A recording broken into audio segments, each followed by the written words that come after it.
À tous et bienvenue dans votre journal sur ITV. Sans surprise, l'Assemblée nationale se réunit dès ce jeudi. Les membres du bureau et la conférence des présidents sont convoqués. Va-t-on vers la levée de l'immunité parlementaire de Ousmane Sonko? Tout porte à le croire.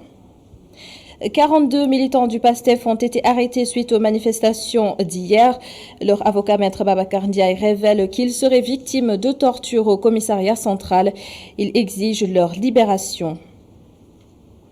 Nous sommes retournés à la cité cœur Gorgui. Les riverains n'ont que leurs yeux pour constater les nombreux dégâts.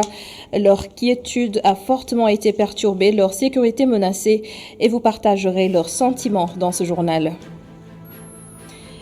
Dans l'actualité, nous allons aussi parler du coronavirus, mais surtout de la situation inquiétante à Kaolack. Le gouverneur de région Alioune Badara Meng sonne l'alerte.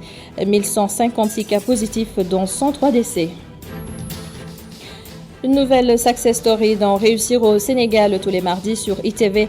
Seynabou Babou a rencontré deux jeunes qui ont fait du chemin pour décrocher une place dans le monde de l'événementiel.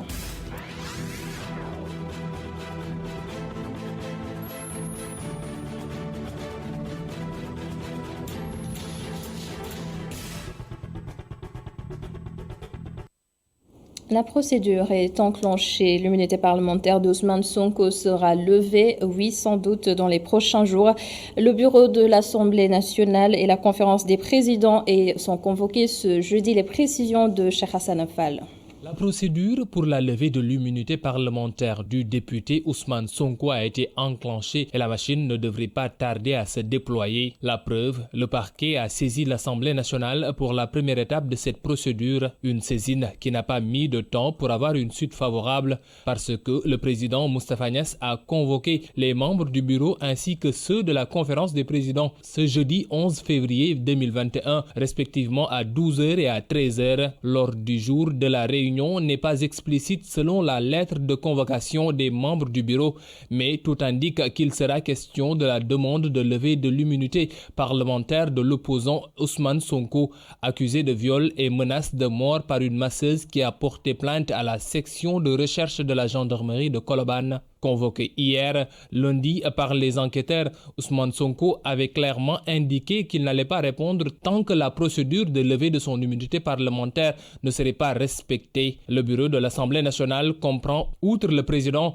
8 vice-présidents, 6 secrétaires élus et 2 questeurs. À noter également que les présidents de groupes parlementaires siègent au bureau et ont les mêmes rangs et prérogatives que ses membres. Les autres députés non membres de ces deux groupes sont des non-inscrits. La conférence des présidents, convoquée aussi par Moustapha Niasse pour l'examen des affaires en instance, comprend le président et les vice-présidents de l'Assemblée nationale, les présidents de commission et le rapporteur général de la commission de l'économie générale, des finances, du plan et de la coopération économique, les présidents de groupes parlementaires et le représentant des non-inscrits. 42 jeunes militants de PASTEF sont actuellement détenus au commissariat central de Dakar. Leurs avocats exigent leur libération. Maître Babacar Ndiaye estime que rien ne justifie ces arrestations. Ces jeunes auraient même été victimes de torture selon lui. Migui Marambia l'a joint tout à l'heure. Ces personnes ont effectivement été arrêtées depuis hier et ont été transférées. Ils sont au nombre de 42 personnes, 42 jeunes qui sont actuellement transférés au commissariat central. Et ils sont à la disposition du commissaire de la sécurité urbaine. Actuellement, j'étais parti là-bas ce matin vers 10h, 11h. Donc, et ils étaient en train d'être auditionnés. Par les policiers enquêteurs. Nous souhaiterons que ces personnes soient mises en liberté. C'est tout ce que nous souhaitons. Mais il y a d'autres personnes aussi qui ont été arrêtées par la gendarmerie de Ouakam. Il y a un de leurs parents qui nous a appelés, Diomaye Faye et moi, ils nous ont appelés pour nous alerter sur cette situation. On s'est rendu sur place quand même pour vérifier quand même, pour avoir la confirmation. Mais il se trouve effectivement, ils ont subi quand même des sévices là-bas. Et j'ai interpellé quand même le commandant, le major, et le major même est allé à la rencontre de ces personnes qui ont subi ces tortures. Et ces personnes ont confirmé les propos devant le major. Et le major m'a promis qu'il va prendre les mesures. En fait, eux, ils contestent ils contestent naturellement d'avoir participé à cette manifestation. Le problème qui se pose actuellement, c'est de trouver des preuves ou bien des éléments matériels qui établissent quand même leur participation à cette manifestation. Vous savez que dans ces genres de manifestations de foule-là, donc il peut y avoir des arrestations, mais le problème est de pouvoir non seulement établir des éléments matériels pouvant asseoir quand même la participation de ces personnes arrêtées à la manif. S'il y a des dégâts aussi, à quelle personne il faut imputer aussi ces dégâts-là? C'est ça c'est le problème qui se pose souvent. Raison pour laquelle nous sommes confiants en espérant que peut-être, même s'ils sont déférés, en ce qui concerne les personnes qui sont arrêtées par la police centrale, devant le procureur, ils seront jugés et remis en liberté. Et sachez que ces manifestations se sont poursuivies ce matin encore à Bignona, notamment des pneus brûlés, la circulation bloquée, des commerces fermés. 2 manifestants ont été arrêtés selon nos informations.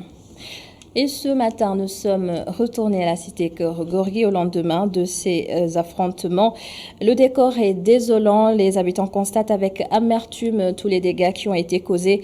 Ils ne s'attendaient pas à ce scénario digne d'un film d'action. Leur réaction recueillie par Abdullah Mali dans ce reportage. Le quartier cité Gorgui retrouve son calme. Difficile de trouver un interlocuteur, mais très facile de constater les dégâts de la manifestation des partisans du leader de PASTEF. Des pierres tapissent les ruelles, 4 voitures calcinées, dont celle de la direction du Prodac, elles aussi saccagées. Les agents de la direction s'en désolent. C'est un sentiment vraiment déplorable, triste, un sentiment de désolation, on peut dire. C'est vraiment désolant de voir les jeunes saccager, vandaliser une direction aussi importante. Il y a des dégâts collatéraux parce que vandaliser une direction avec tout ce qui enveloppe et les voitures, on peut pas. On va faire l'état des lieux, et on va faire le constat, et situer les responsabilités. Bon, avant tout, c'est la sécurité des personnes, avant tout la sécurité des employés qui s'y travaillent. Et après, on va situer les responsabilités. Oui. Bon, dans quelques minutes, nous devons se retrouver là-bas au commissariat. Juste pour des auditions, j'espère bien, quoi. On va dire tout ce qu'on a vu, tout ce qu'on a entendu, quoi. Juste, il n'y a que ça, quoi. Des cartouches de grenades lacrymogènes et des verres brisés, ici au Prodac. À la sortie de cette direction, nous apercevons à notre gauche 5 policiers en faction. Rien n'entre ni ne sort.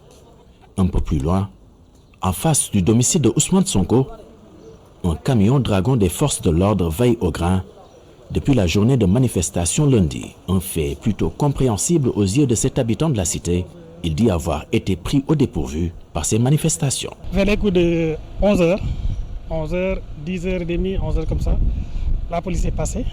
Comme d'habitude, on pensait que c'était en quelque sorte un de ces passages de routine.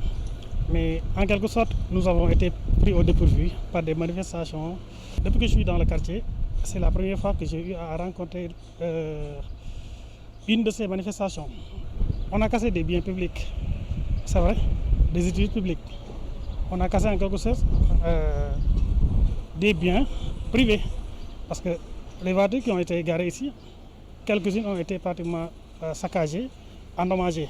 Les quelques habitants rencontrés et ceux qui travaillent dans la zone espèrent que ce problème sera très vite réglé, ce qui, selon eux, leur permettrait de retrouver la sérénité dans leur quotidien. Et la société de transport public Dakar Dem Dik a annoncé hier la suspension de son trafic en raison de ces violentes manifestations.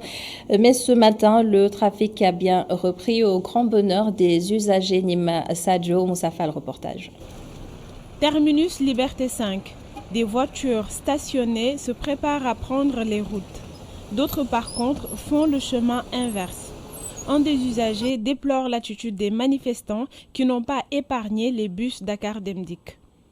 Au fait, ce qui s'est passé hier, c'est vraiment déplorable, honnêtement, parce que tout simplement, une manifestation doit rester toujours une manifestation, mais que la manifestation soit positive, sans violence. Mais quand on voit ce qui s'est passé hier, franchement, moi de mon côté, je ne peux pas le cautionner, honnêtement parlant, parce qu'ils ont pris des bus tout en les cassant. C'est des bus privés, c'est nous qui prenons ces bus-là, mais pas les enfants des gens qui travaillent dans l'État. C'est ça qui est déplorable. Moi, personnellement, je n'ai jamais cautionné, honnêtement. À l'arrêt des bus 9, 20, cet usager attend depuis plus d'une vingtaine de minutes. Les manifestants devraient, selon lui, penser à ceux qui n'ont pas les moyens de prendre un taxi.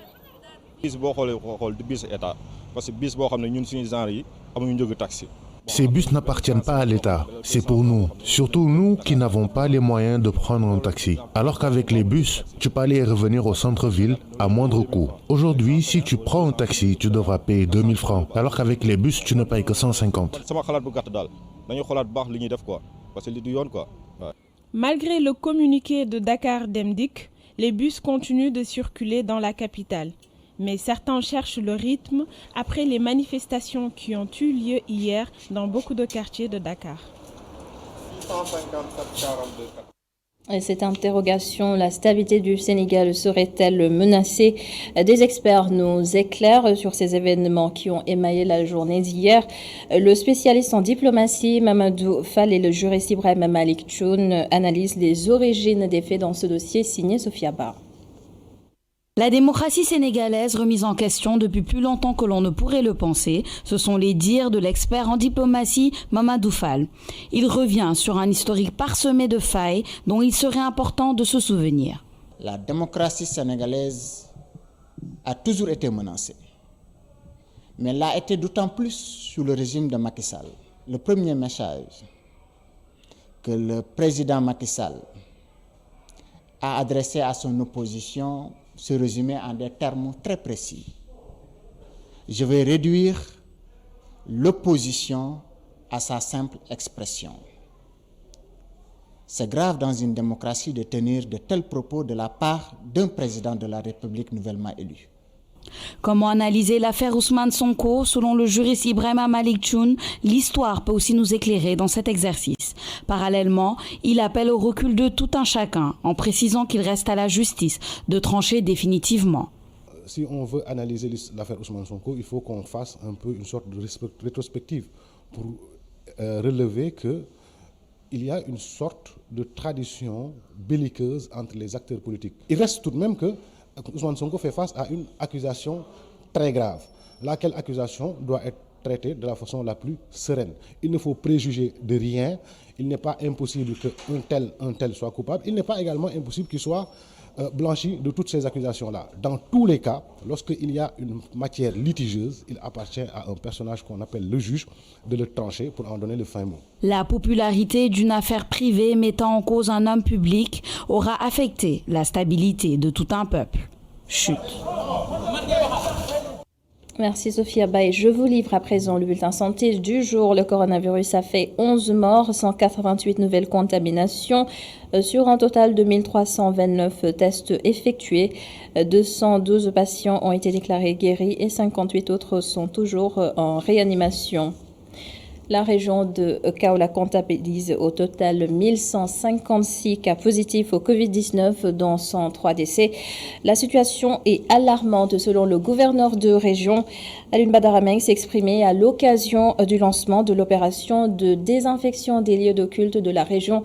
Le compte-rendu de Adamassar et Astombaye. Cette opération de désinfection des lieux de culte s'inscrit dans le cadre de la lutte contre la propagation de la pandémie de Covid-19 à Kaolack. L'opération vise plusieurs lieux de culte.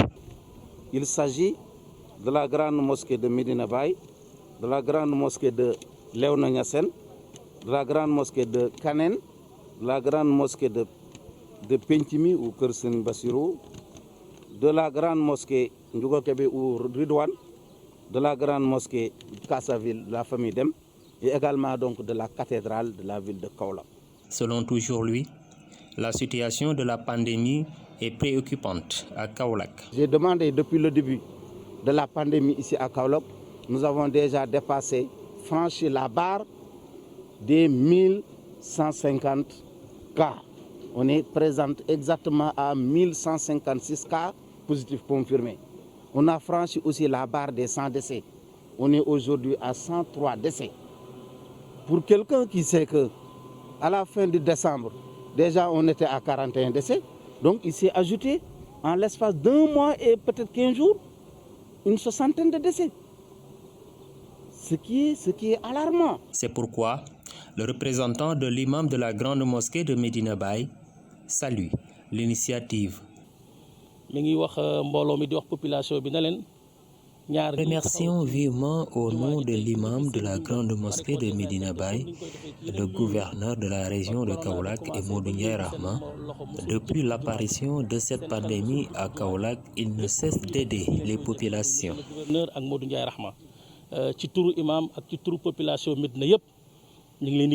Après les marchés, les autorités administratives de la région de Kaolack lancent l'opération de désinfection des lieux de culte pour stopper le virus qui se propage dans la capitale du Saloum. Autre chose, plusieurs quartiers plusieurs localités du Sénégal sont menacées par l'avancée de la mer. Mbour en fait partie et il y a quelques jours, une grosse houle a fait de nombreux dégâts. Aujourd'hui, Muntaga Khan et Mamadou Ba se sont rendus auprès de ces familles touchées par cette houle. Elles habitent le quartier Golf Mbour. Ce quartier, meurtri par la survenue d'une violente houle ayant décimé beaucoup de maisons, a d'autres mots qui ont comme nom promiscuité et précarité. Dans notre quartier, il n'y a pas de bonne route et les pirogues obstruent toutes les rues. Il faut dire qu'il y a des maisons qui, depuis 50 ans, vivent sans électricité ni eau. Je trouve cela aberrant. Paradoxalement, nos autorités vivent dans le luxe total, alors que le droit de vivre décemment appartient à tout le monde. Nous avons, comme eux, besoin de donner à nos enfants une bonne éducation. Pour ces habitants sinistrés et qui vivent dans la hantise de l'avancée de la mer, leurs autorités ne leur manifestent aucun intérêt. Étant dans le dénuement, nous demandons de l'aide aux bonnes volontés, mais nous n'avons plus confiance aux autorités qui ne font que défiler et faire des promesses qu'elles ne tiennent jamais. Les autorités viennent ici, filment le quartier, ils s'en vont et on ne voit rien. Cette fois-ci, personne n'a posé les pieds ici. Vraiment, les autorités semblent nous avoir oubliés.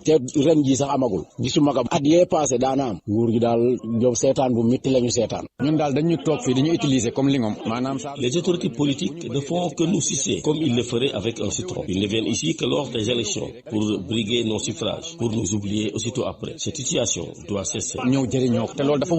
Tenaillés entre la menace permanente et pesante de la houle, ces habitants qui sont confrontés à une insultante précarité n'entrevoient aucune lueur d'espoir pour l'avenir. Muntaga Khan, d'autres contestations dans le nord du Sénégal. L'organisation des paysans du Sénégal engage la bataille pour l'amélioration des conditions de vie des pêcheurs et paysans portés sur les fonds baptismaux à Saint-Louis. Le syndicat interpelle l'État sur la gestion du foncier et leur secrétaire général Badara Sall répond à Momar Alisnian et Mortar Sek. Seules les coopératives peuvent booster l'agriculture au Sénégal et la pêche et l'élevage. Il faut que les gens le sachent. Bon, pour le problème foncier, il faut que l'État accepte de donner la terre aux ayants droit. Et aussi que les communes jouent leur rôle primordial. Seules les communes attribuent des terres à des tiers aux multinationales. Et l'État doit y veiller. Aussi, les conseillers aussi doivent jouer leur rôle. Si quelqu'un se présente en vous remettant 10 millions en disant que j'ai besoin de 100 hectares, 200 hectares, le conseil se réunit et attribue ces terres-là. Mais qu'est-ce que les Sénégalais en peuvent? Mais absolument rien, c'est le conseil municipal qui a délivré. Et en ce moment-là, personne ne peut rien dire. Les multinationales cultivent les mêmes produits que les Sénégalais cultivent et ils le vendent dans le marché sénégalais. Il faut que ça cesse. Que le foncier, il faut que les gens disent la vérité. C'est les communes qui délivrent des autorisations, des délibérations. Moyennant quelque chose. Il faut que les gens le sachent. Moyennant quelque chose. Et le reste de l'actualité consacrée à la journée mondiale pour un Internet plus sûr. Elle est célébrée aujourd'hui. Prétexte pour la rédaction de ITV d'évaluer les enjeux d'Internet, mais surtout le fonctionnement des réseaux sociaux. Un sujet de Aïssa Toukan avec Sidignan.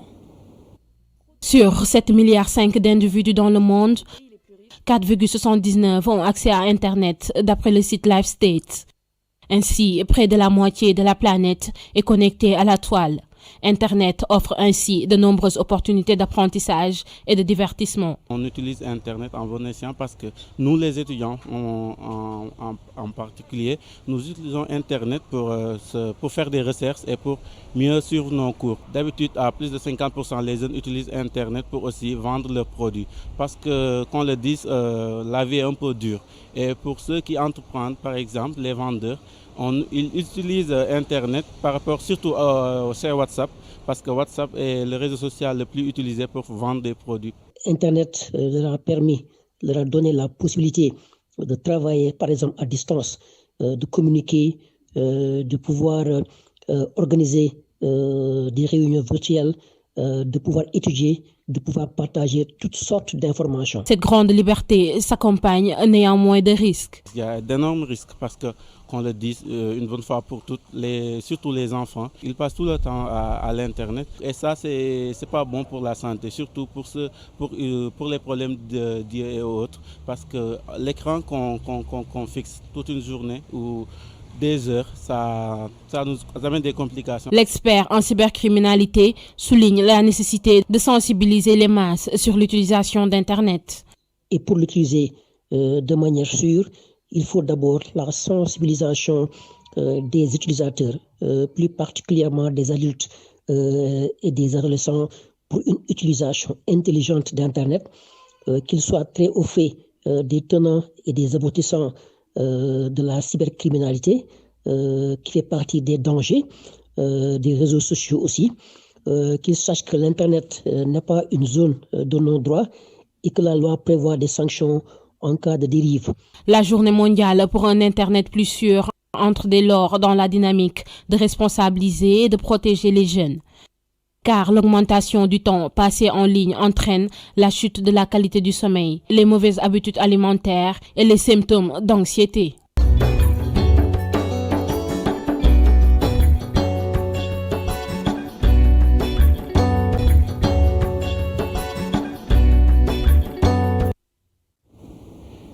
Et ce soir, dans Réussir au Sénégal, nous vous proposons le portrait croisé de deux jeunes Sénégalais. L'un est âgé de 23 ans, l'autre 24. Ils évoluent tous les deux dans le milieu de l'événementiel et de la restauration. Le parcours n'a pas du tout été facile pour ces deux Sénégalais. Seynabou Babou les a rencontrés.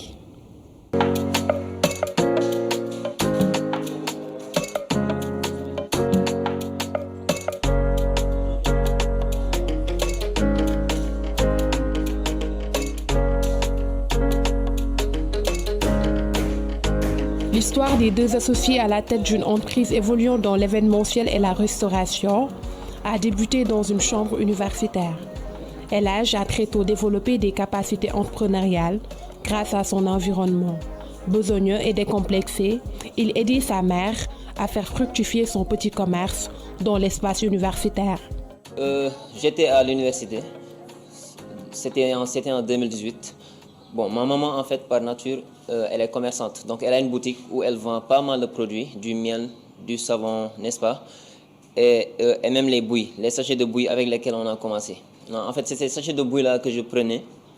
Et lorsque j'allais en stage, jadis, j'exposais ça, je vendais pour elle, je l'aidais à écouler ses produits. Maintenant, c'est comme ça que petit à petit, mes amis ont commencé à me titiller, à me dire, elle bouille. Je me suis dit, pourquoi pas transformer ces moqueries en un acte d'héroïsme. C'est comme ça que Dieu a fait que par hasard, mon associé, Adama Timothée Gueye, venait à l'ESP. Un ami avec qui j'étais coloc, c'est lui qui connaissait Adama. Et puis c'est comme ça qu'Adama venait et puis passait la nuit dans notre chambre. C'est comme ça que j'ai su découvrir en lui que c'était un entraîneur, que même s'il travaillait au sein d'une entreprise, mais que dans le futur, il souhaitait avoir son propre truc. Vu que les idées convergeaient, vu que les ambitions étaient les mêmes, on a dit pourquoi pas faire l'union. Licenciés en gestion et marketing, ces entrepreneurs n'hésitent pas à se retrousser les manches. Un goût prononcé pour le travail, amplifié par leur parcours, parsemé d'embûches.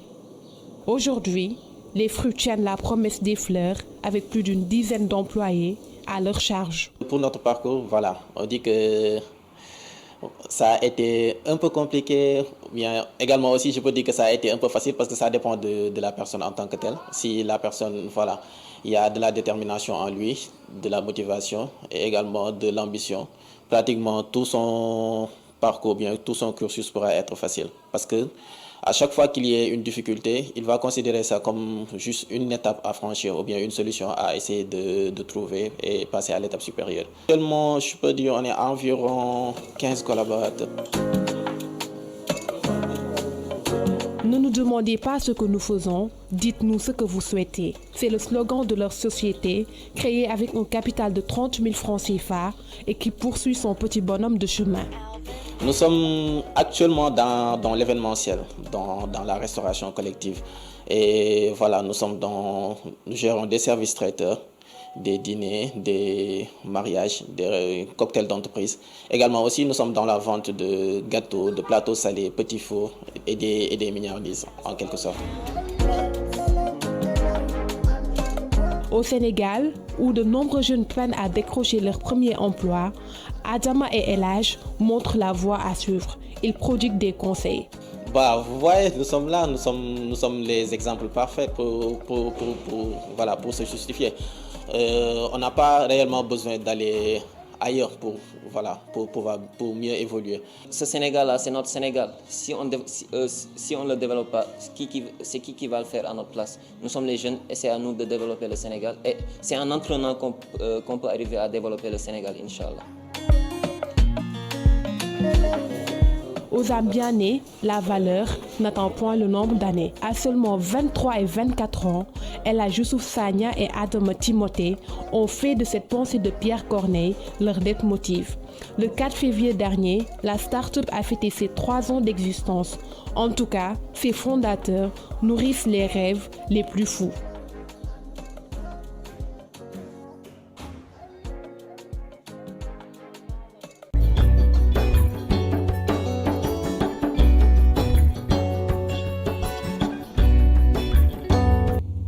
Merci à Seynabou Babou. Une note de sport avant de clore ce journal. Football, tournoi UFOA.